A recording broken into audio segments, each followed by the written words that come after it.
Can you walk us through maybe another example of where a private investment issuer appealed to IRAs and it led to more dollars, more AUM? They got to us pretty early. They said, hey, this is something we're going to raise from. We know we're going to have IRA interest.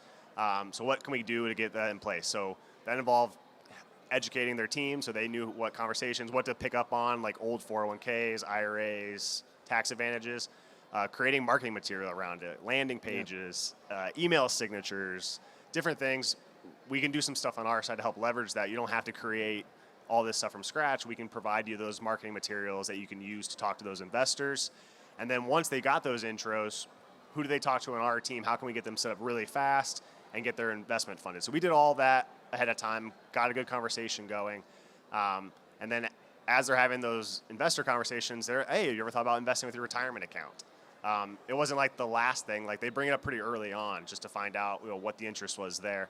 Too many times we find people wait till like the investor goes, well, I just can't do this or whatnot. I'm like, oh, last minute, like what about a retirement account? And like, but if you have that conversation early, like you can maybe get someone to invest more money that way too. Yeah. So that's another way to scale. The particular group we're talking about, they last year raised 324 investors came in with retirement funds. They raised $29 million last year just with retirement funds. Yeah.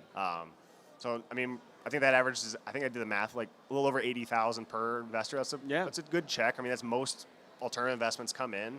But yeah, raised a lot more money than they thought they were going to. And that's just with the retirement funds. And most of that came with planning and knowing the systems ahead of time and having a strategy around it. Yeah, again, raising that awareness at the investor level, having, an easy barrier to entry, like no barrier to entry, and making sure they have the resources to make that decision themselves.